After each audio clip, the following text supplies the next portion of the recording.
Hey, Yinz guys and gals, gather round for a journey like no other. It's time to hop on board the Where Yinz Goin podcast, proudly brought to you by Dreams by Design Travel. From the rivers that meet at the point to form downtown Pittsburgh to the furthest corners of the globe, that'll be your compass, your confidant, your companion in that as we explore the wonders of travel. Kick back, relax on your couch, and let the wanderlust wash over you as we discover new horizons and reminisce about old favorites. With Dreams by Design Travel by our side, the sky's the limit. Join Matt on the Where Yinz Goin podcast because when it comes to travel, the journey's just getting started.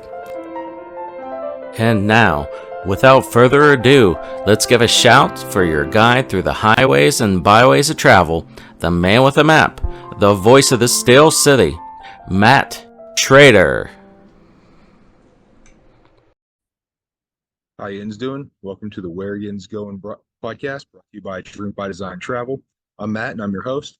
So today we're going to pick up on part 2 of our discussion about Star Wars Galaxy's Edge, both at Walt Disney World Resort and Disneyland Resort.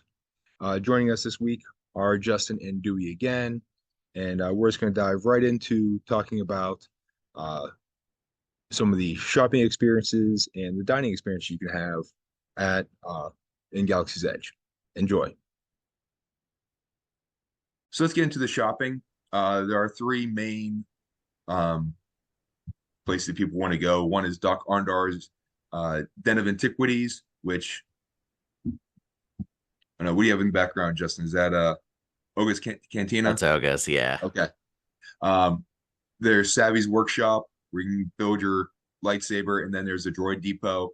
So Doc Arndar's, just walking in to look around and all of the detail in, like, they have the there's like a tauntaun head mounted on the wall, and some of the animals that were in the Geonosis arena in episode 2 that you can see, and there's stormtrooper helmets and a biker scout helmet and all kinds of these. Just to go and just look in the detail of things that are scattered around is really neat. The actual things that they offer, there's some Jedi robes and like a Princess Leia costume for kids, and we have a guest host coming in. It's my little girl. Do you want to just come say hi? Although some of the other things like this, the Sith holocron, and so it's pretty neat. I don't know. What are your guys' thoughts on Doc Arndar's? Yeah, I think that a lot of docs, I mean, they have cool merch in there, but being able to just go in and, again, with like a lot of Galaxy's Edge, just seeing that environment and seeing all the small details. Did you guys both do Celebration Chicago? No?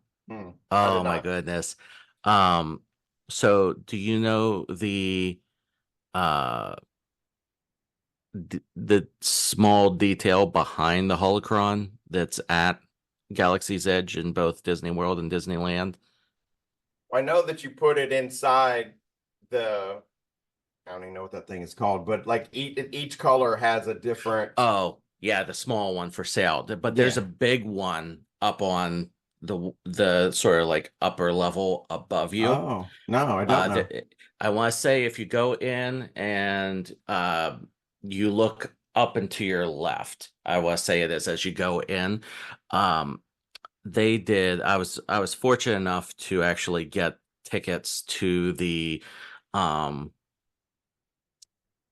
Galaxy's Edge panel at Star Wars Celebration in Chicago, and so this part of one of the only reasons I know this detail is the holocron was actually brought out on stage, and they had booths at Celebration where you could go in, and it had that you could do like a little photo with a backdrop and stuff like that, but then it had a recording section where you could say what you loved about Star Wars, what you were looking forward to in Galaxy's Edge, things like that. Well, they informed us during the panel that every recording that was being done, it was being placed in a hard drive within the holocron, And so there's a recording of me and some of my good friends talking about Star Wars that's now permanently in Galaxy's Edge at both Disney World and Disneyland. So that's something neat for me for that particular shop. I had not heard that. That's pretty amazing, actually. Yeah, I thought that was a really nice way to show appreciation to the really big Star Wars fans that happen to be fortunate enough to be there. Because, I mean, you guys, I'm sure, know how, like, the cast members that helped build it or worked in the parks or things like that, like, they'll get to sign the beams behind Hmm. so that they know that there's still part of them there. But then to let the fans have that sort of experience in a way was super neat to me. Yeah, that's really cool. The new version of Leave Your Legacy type thing. Yeah, I exactly. Have either of you done Savvy's with the Droid Depot? have not. I've been in the Droid Depot and I've so the first time I went, I was obviously didn't have my kids with me. So I haven't done it. And so I watched in the Droid Depot. I haven't even been inside to the Saber building thing yet. My son, who is 21 now, not a kid anymore, but still very much a Star Wars fan. We plan on doing that together, and we just haven't. It's the last couple of trips I've been to Florida. He's in college, so his spring break doesn't line up with my spring break. So we haven't been together in a while. So we haven't had the right time yet. But we're going to do the Saber building together. But I have not been in there yet. The Droid Depot, a lot of fun and a lot of kinetic energy in that room. A lot of stuff moving around, a lot of things to look at. It's really fun and really cool. But I didn't build a droid myself. Yeah, I was fortunate enough that I got to do both on opening day. Um, I don't know how I pulled off getting reservations for both, uh, but the Force was with me apparently that day. Uh, the uh, timing was a little rough for day for how long the day was and when I had to do it, but I was able to, and I did the Saber building first, and that one, honestly, as far as like experience goes, it's worth the price. If they would have taken that saber back out of my hands and walked out, I would have been okay with paying the price that I did, just because the cast members that were there that did the experience it and helped you through the process of building the saber and all the little components that you put together, and the story that they told during the course of it was so impressive and so well done. I would have been okay leaving the saber behind. Not that I'm going to part with it, but I would have been okay with it. And I've told people time and again for that. I'm thinking I'm hitting near the point that I'm going to do it with my kids because soon. Not looking forward to the ticket of paying for multiple sabers at the same time. But it's really cool having the chance to see to basically what happens is you get to pick your saber family for what was it they've changed them this since I was there actually because they updated the sabers, It was like but you Guardian pick, yeah, or Guardian, yeah, um yeah, I forget all the names for them. yeah. Different And options. they give you a little pin that you basically wear on your shirt, so that the cast members know when you go in what your which kit they should set in front of you, basically. And then you can go through and there's a couple versions of each component, basically. And you get to pick not only your Keller crystal, but which crystal within the storage unit that you're taking and things like that. So it's very personalized. as well, that you feel like you have a lot of say in the process. Um, and the sabers are nice. Definitely not one that I'd want to uh try to do saber fighting with for risk of damaging it. But because they're sort of not built the same as like the combat sabers are.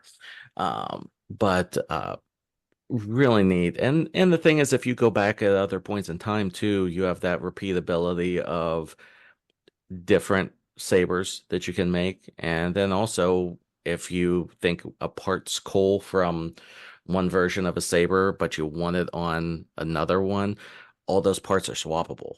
I think that one thing that they sort of started to do, but it seems to have stopped, was uh, at one point you could actually go to like the scrapper that where you'd sort of check in and buy things, but you'd be able to just buy a replacement piece. So if you want a new pommel or a new emitter or something like that from one of the other sabers to swap it in to make it more customizable for you, you were able to buy those. But I think they only did that at Disneyland for a little while. Um, I haven't heard of it being done at World anytime recently. So I sort of hope maybe they'll look at doing that over time to give people the chance to, because regardless, you can't build, if you want the functional saber, you have to do the experience to get the core. So you're not going to have a functional saber. You'll have the body of it, but until you actually do the experience, you couldn't buy the core. So it's still, they're still going to get their money and more if they would allow you to buy the external pieces. Yeah, I haven't done either one, but I have like we've been into the Droid Depot. Just some of the neat things of like you said, the kinetic energy. There's droid parts going around overhead, um, which are pretty neat.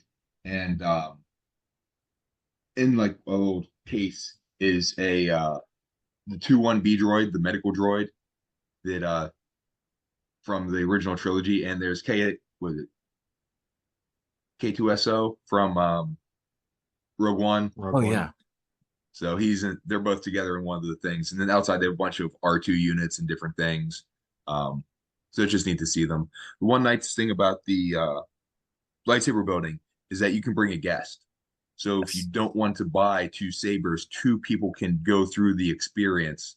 Especially if you have a younger kid that would need help, that the adult could help the kid. I actually just booked two father son, so two friends who were going down with their boys. They're both 501st Rebel Legion guys. One's actually the CO of the Rebel Legion, like the entire Rebel Legion worldwide. So, but their kids are 6 and 12, and so I just got them both. They're all four of them going to do the lightsaber build, so they each get to do it. So, I think that'd be a really, really good memory for them. So, like you said, um, Dewey and Justin both doing it with your kids. I think there's something to that. Even if my kid is 21.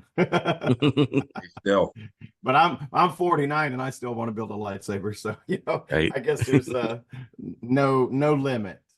I mean, even at my age, doing some things with my dad still, it's special. Absolutely. So, moving on to the dining, there are three main places. Well, four if you want to count the milk stand where you can get your blue and green milk. By the way, have you tried those? And what do you think? So I was the excuse me, the first time I went was that cast member preview, and there were more people in line for the milk than there was for Smuggler's Run. So I didn't try it, and so I haven't tried it yet. Actually, I've been to Galaxy's Edge 3 or 4 times, and just haven't got around to it. And I plan on moving there, or not plan on. We're moving there next year. So there's a lot of things that I've kind of left undone because I'm going to have plenty of opportunities to experience things in the next year or so when we move down there. So I have not done that yet, but it is on my list. Yeah, I actually did. I tried both on opening day, and honestly, at least at first experience, I wasn't a fan of either. I like the blue better than the green at that point. Like the blue's almost sort of like a Fruity Pebbles Hmm. type flavor, and then the green's almost like a citrusy lemongrass sort of ish, I think is what it's sort of like. And neither really spoke to me that I was like, oh, I'm gonna have to get this every trip. Like there's things at Disney that regardless, I'm at least getting one every time I go. I was expecting that to be the case with that. This most recent trip though, we did get the blue milk because my daughter was like, I absolutely want to try it again. And I'm like, okay, fine. And I tried it then. And I don't know if they have changed it a little bit, but I did definitely like it more this most recent trip than I did on the first. Yeah, it was a weird fruity combination. I think we did the blue one. So it was okay. I tried it. But it was definitely not what I expected. So we've talked about this on my show a couple of times. The last time we talked about it, uh, right now because I live in Delaware and I'm a high school teacher, so we tend to go on our trips is usually the warmer months. So in my mind, when it's August and I'm in Florida in Walt Disney World and I'm ready for a beverage, I'm not thinking, how about something of a milky texture? That's not my refreshing hot summer day beverage choice. So that's partially also why I haven't tried it yet. It doesn't seem like when I'm out mowing the grass and I'm sweaty and stuff, I don't think I'm going to go get me a big old glass of milk. That'll hit the spot. So that's why I haven't tried the blue or green milk, because it's that seems like it's something I'll try when I'm there in December and it's not too hot and I don't want to I don't know, maybe it's all in my mind, but in my mind I'm thinking milky substance, 97 degrees in August, not a great combo. So uh, I'll try it when it's not so hot. Um, so the other big dining experience, I think, is Oga's Cantina, which is Justin's background. Um, have both of you gotten to go to it? Yes. Yeah. What are your thoughts? Best part is the DJ.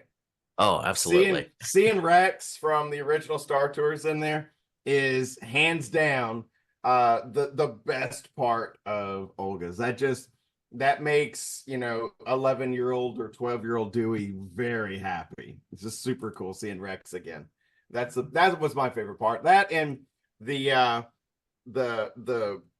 behind the bar, I guess the taps are IG-88 heads. So Hmm. those are my two favorite things. Is was something very simple, but just maybe some of the details. But those are my two favorite things. Yeah, the Rex is definitely a big one for me there. That I'm trying to think who did it. I think it was someone that actually helped with the newer cantina scene in the prequels, if I remember correctly.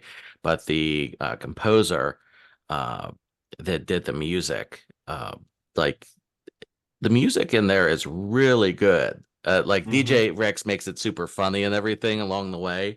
Um, but the music is so cool, and actually like they have, I think it's either two or three playlists on Spotify that you can actually listen to the Cantina music from Galaxy's Edge, and that's my mowing the grass music, like it a nice upbeat music, keep me going. uh so I'll put that on and run the mower. But yeah, the music's great. The like you were saying about behind the bar, like there's so many little details with like the little like frog from uh Mm-hmm. and in the The Jedi. Yeah. case, Like yeah, from the Jedi, yeah. Jabba eats. Yeah. Yes. And so there's a lot of little details back there. Um, and everything that I've had there has been good. Like I haven't had anything that was like, okay, I'm not gonna order this again. There's definitely some that are more favorites. The oh, now I'm drawing a blank on it. The one that actually makes you sort of numb. Uh, Listen, let's be it's honest. We're not going to remember the names of anything. The names are so crazy. There's no that's way you can true. remember them. So That's true. I don't fault you at all. They're crazy names. I mean, Yeah. they're trying to make it Star Wars, right? So Right. everything's a crazy name. Yeah, Just reading a few of them. The Fuzzy Tauntaun, the Jedi that's Mind, it. the Fuzzy Tauntaun. Yep. It's like a uh peach.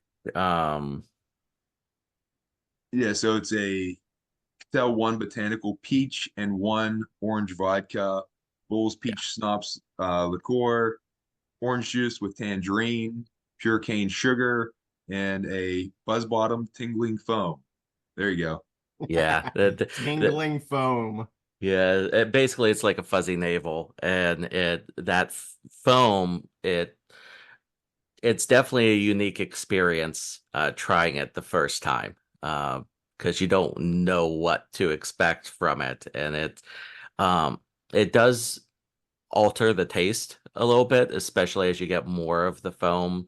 Uh, and it's something that I recommend that if you're taking friends that don't know what to expect, record them.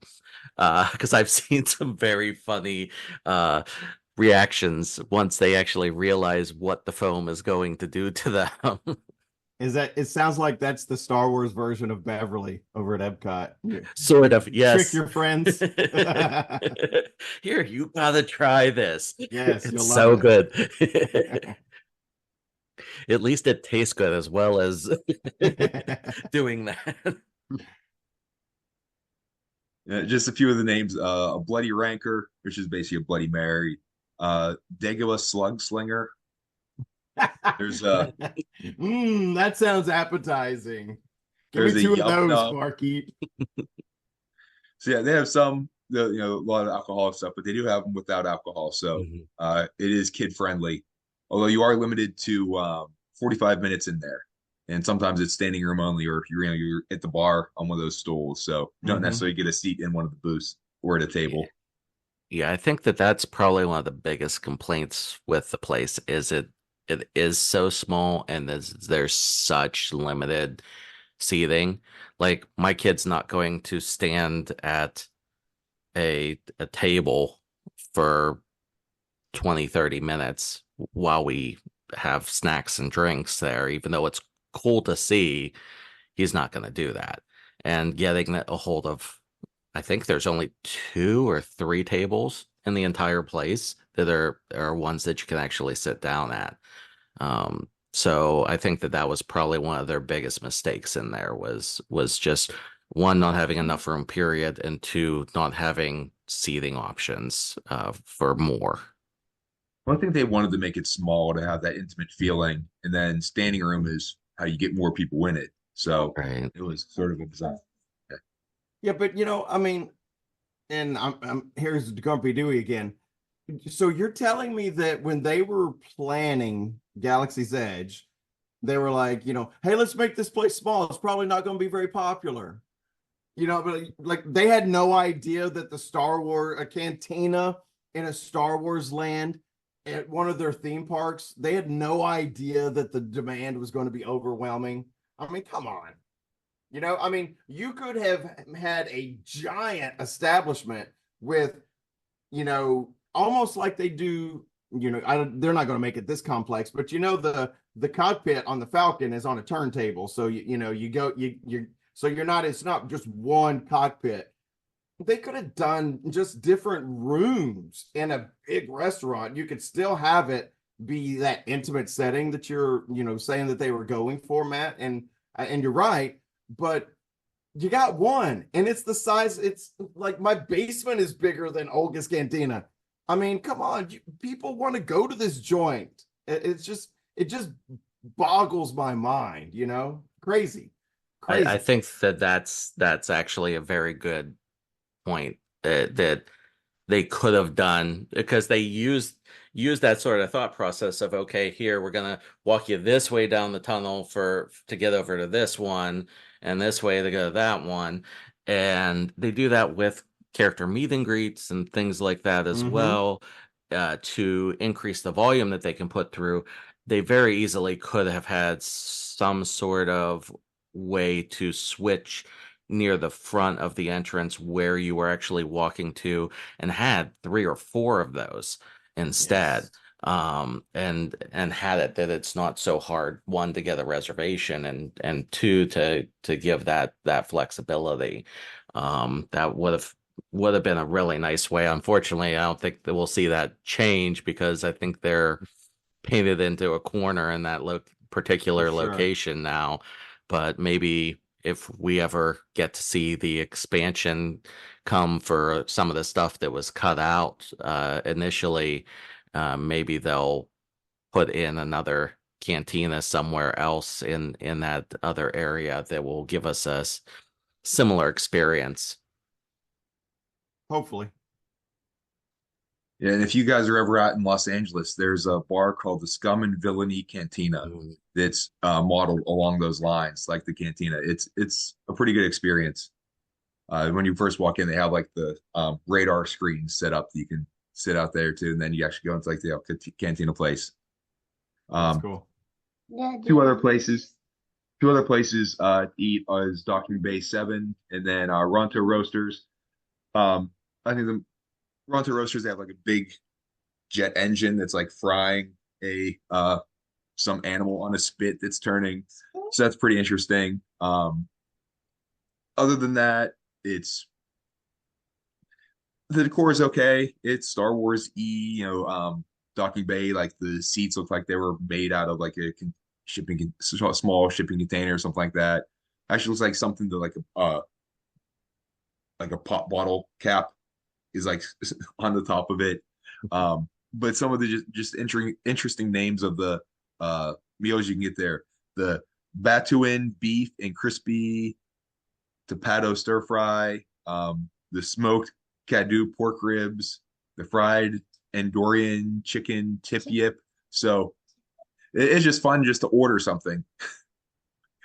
I mean, Yeah. the food's we've eaten there. Food was up. It was decent. I mean, it wasn't anything that's you know you'll go back again. It's good food. You're not gonna uh, go hungry there, or you know need the palate cleanser at the end of it to. But it's nothing gourmet or that you're gonna write home about. I don't think. Yeah, Docking Bay 7, definitely, like, the food's good. It's perfectly fine. It's just they put some fun names to them, but it's fairly standard food that, like, I'm not gonna write home about. I've eaten most of the stuff on the menu there now, and if if I'm in that part of the land and I'm going to stay, or if I'm there with someone that's there the first time, sure, I'll eat there. But I personally, I'd go somewhere else to eat my quick service lunch or dinner or whatever instead. Or I'd honestly, I'd probably sneak over to Ronto Roasters. I absolutely love both of their sandwiches that they the wraps, I guess it is, that they have there for both breakfast and lunch. I'd eat there multiple times in a day, versus going over to Docking Bay for myself personally. It's more about the experience. You're not getting amazing food. You're getting good food. Mhm. Most of food at Disney is good, It's just about the experience, and once you've had the experience, there's not a lot of repeatability, you know. Yeah. So it's fun to do it. It's fun to order a funny named meal or whatever, and then it's fun to, you know, see the droid with the spit, you know, with the jet engine and stuff. That's all fun, but you do it for the experience. You don't do it because, you know, you just love the food. Yeah. But it's fun. I'm glad that they got the silverware back, at least that you can bring it home now. Yeah. I remember. Do you remember when Galaxy's Edge first opened? People were getting that stuff and selling it on eBay. It was like Yeah. crazy. Yeah, They'd pocket it and sell it, and at least Disney crazy. realized, hey, we can make money doing that. At least we can sell it and not have to worry about a fortune and replacing silverware every Hmm. day. Because I mean, those are heavy duty pieces. I'm sure they aren't like pennies or anything like that. It's not a Right. plastic spork.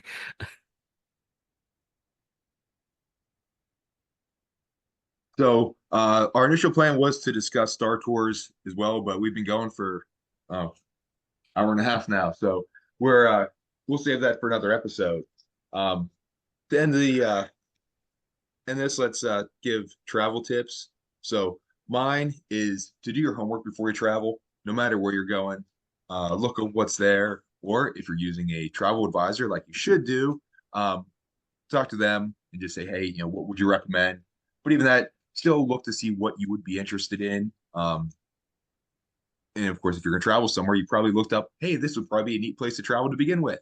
Um, but knowing what to expect, we made the mistake one time of going to Universal without doing planning of, okay, what's there, you know, which way should we travel, go when we first enter, and it was all there was a whole other issue about getting there late and everything else that also soured the day a bit, but not having the awareness of where things are and what to expect and what you should go on first, um, it can lead to a bad experience that can give a bad impression of a destination. So do your homework.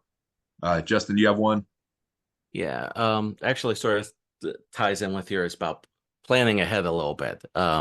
Something that a lot of people don't think about when they fly, at least ahead of time, is dealing with the change of pressure in the plane. Um, and most people, of course, big go-to is gum. And with Disney and a lot of airports now, they do not sell gum. So make sure ahead of time you're grabbing enough gum at your local convenience store or whatever, whenever you're filling up gas to head to the airport or anything like that. Grab gum there enough that it's good for your flight and you to have on the way back, which unfortunately with my kids, I need several packs to last a week vacation and know that we have it for the flight to be comfortable on the way back as well. And unfortunately, you're seeing more and more airports cutting out gum being allowed to be sold on property. I think I've been in very few recently that actually sell it now. So, Matt, to speak on yours, just real quick, I heard a lady ask a cast member at Hollywood Studios one time where the Harry Potter ride was. So, yes, please do your homework. That's mine is, and I kind of already mentioned it earlier in the show, but don't be in a hurry. Don't feel like you have to do every single thing. If you come home and realize that you missed, you know, a certain attraction or something, or didn't get to do something or that kind of thing, that's not the end of the world. I've been on trips when I got on everything and we were so tired and we were there were, you know, we even butted heads with each other because we were just go go go, and it wasn't as fun as the trips that we took where we were much slower, much more deliberate on what we chose to do. Didn't get to do everything, but we took our time and enjoyed being together and enjoyed the things that we did do. So I know Disney's an expensive experience, but it doesn't have to be go, go, go the entire time. Savor the moment, savor what you do, and enjoy the experience with your family or friends or whoever you're with. There's opportunities to go back again later. Take your time and then just savor what you're doing. That's my tip. Both wonderful tips. Thank you. I appreciate that. And I agree completely with those. Um, we're wrapping up now. Justin, how can people get a hold of you?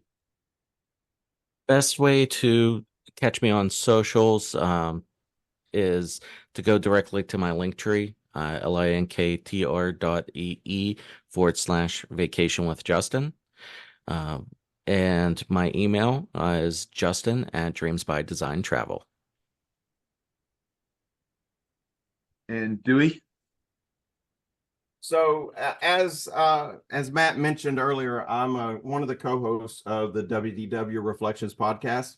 So if you are a Disney fanatic, which kind of like it would appear that we are, not just Star Wars fanatics, but also Disney fanatics, if you'd like to give a Disney podcast about reflecting on the Disney World of old and how those connect to the Disney World that we have today, then I would love it if you came over and had a listen to the WDW Reflections podcast. You can find us. We're on basically every streaming service there is: Apple, Spotify, Google, we're in all of them.